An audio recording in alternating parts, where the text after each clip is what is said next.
Hello everyone. This video is talking about the elders. What is the elder's job?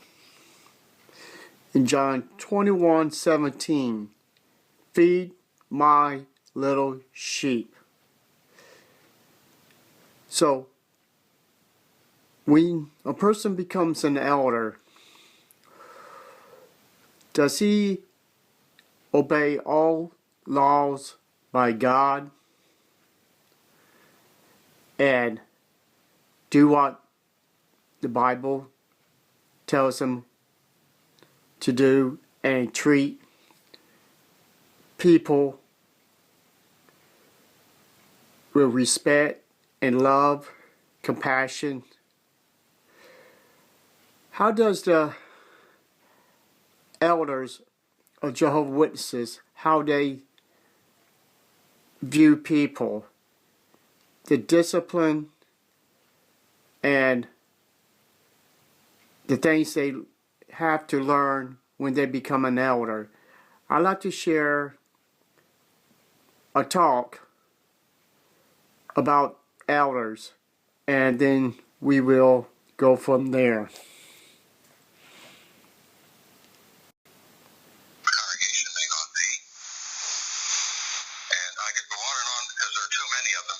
These are quotes from the Circuit Overseer's visit or in the Watchtower, and I'm not going to give you all the references. That would be too boring to do that and too time consuming. I'm just going to read a few of them. This one will tell you where it is from the Circuit Overseer's outline in 91 Watchtower. An elder should not be alone with female baptismal candidates when covering the question. That's even baptismal questions. Not to be alone. Do not be visiting one of the opposite sex alone as an elder. 81. The other was 91. 83. It is not good even for the most experienced brothers and capable brothers to be alone with sisters in a counseling mode. They're not talking about service, they're talking about a counseling mode. That's 83. Some brothers have let their guard down, making shepherding calls on sisters alone. This calls into question their judgment and maturity. That's 83. Brothers should not visit sisters alone. 85. If a sister wants to talk to a brother about a personal problem, he wants to avoid talking himself. Now here's where you as sisters can help. There's always a situation, it would seem, where some of you are not comfortable with every elder. Personality reasons, confrontations in the past, or uneasiness, whatever the case. And we as elders aren't going to be jealous of you wanting to talk with a different elder. That's all right. But is it proper to put yourself in the elder in a spot and say, I don't want to talk with anyone but you? It's too personal. And there are elders who are naive enough to do that. It is against every bit of instruction we've ever had. But some feel, well, I've been around a long time, I know how to handle these things. It is wrong. We have been told over and over. I have another 2 pages of references, the same thing. And why do we have to be told this over and over and over and still do it? Even on the phone. What if we get a call from a sister on the phone? Well, it's all right, we can talk alone. But what if it's every night or every week? And if we're sisters, we should have enough common sense not to call the elder over and over at his home and talk with him alone on the phone. How would you feel if you were the wife? You may be the most trusting wife in the world, but you are not doing the proper thing. The Bible says where 2 or more are gathered in my name, and having that extra counselor helps. And I have found it very easy over the years to simply say, sister, wouldn't it be well to have the input of more than one elder? Well, okay, well, which of the brothers would you like to have? And we'll talk. Otherwise, we just don't talk, because we've been told not to. And it's not hard to obey instructions of that nature, is it? Our heart goes out, but we still have to show we're jealous for the instructions that come down through the faithful and discreet slave. Okay, this shows that there must be problems with the elders because they're not listening to what they've been told over and over again. Do not be alone with sisters. do not be alone with sisters getting their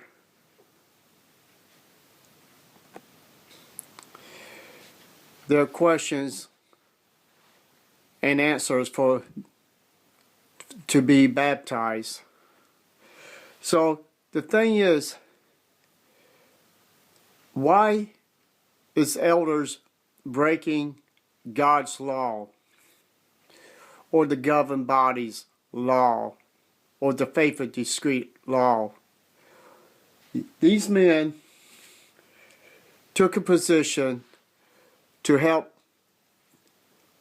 to feed the sheep, to feed the ones in the congregation. I just found different pictures of different elders, minister servants, to show, these men. Now, my next question is, if they've been told to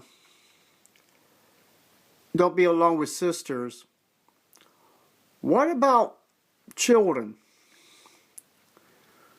What about children? Well, you can go on the internet and find this out for yourself.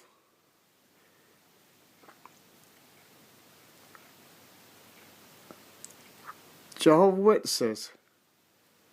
This stuff here you're seeing is for real. It's the truth.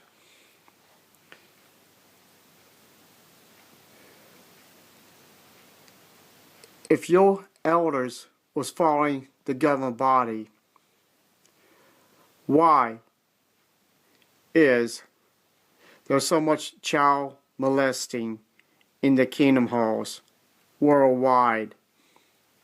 Why is it on the news? Why is it on the YouTube?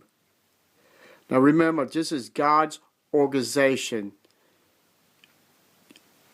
and we should have nothing like this in the kingdom halls.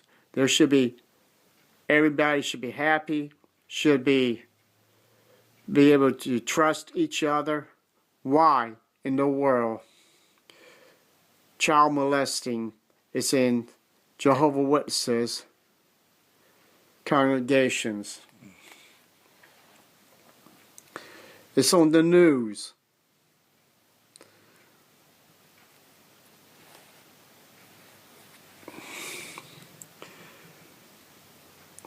Here's one person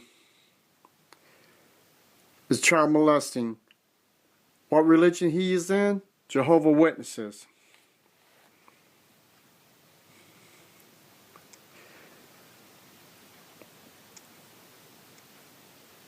There's another one.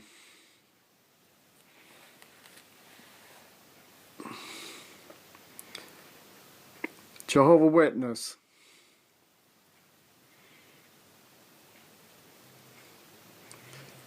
Real people.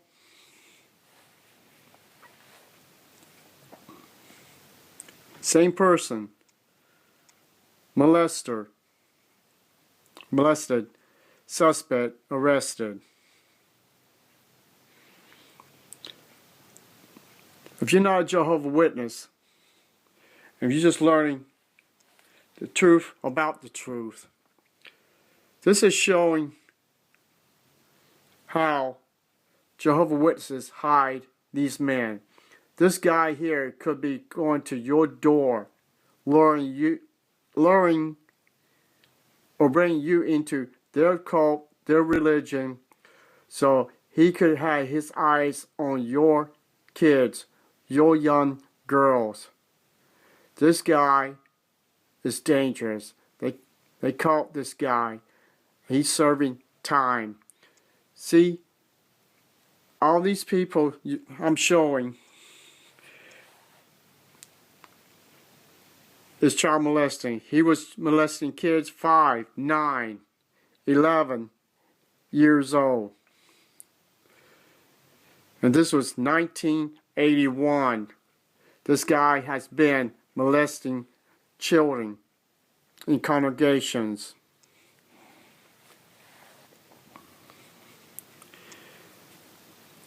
So what the Watchtower tries to say about it, we do not condone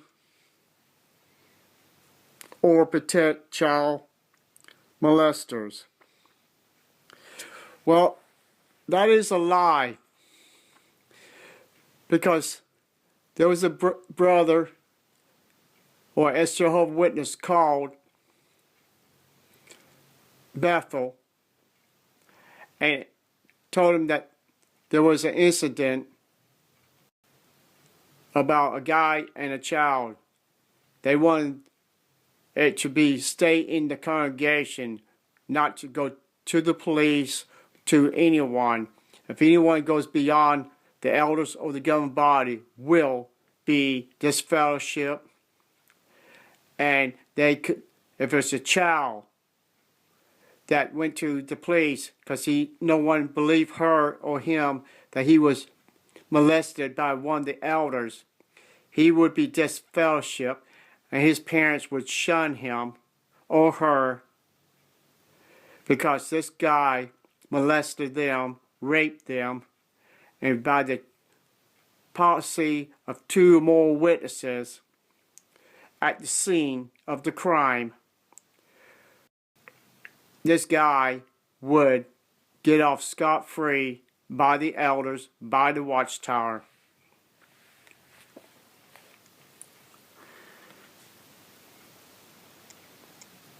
And you see what they try to say among Jehovah's Witnesses is rare. Incidents of this crime of child molesting. No, it's not rare. It's been worldwide. Many places in California, all the way through the United States, this problem has been in every different congregations in different states.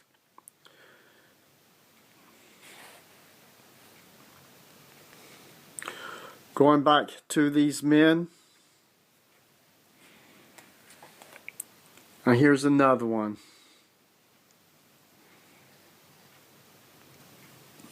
So my question is,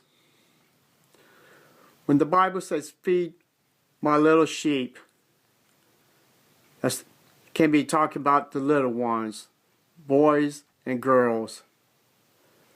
Why is certain elders, some reason, turn their beliefs? They became Jehovah's Witnesses and hurt their own sheep or members in the congregation and getting by with it. But they've been told not to be alone with anyone that is an opposite sex.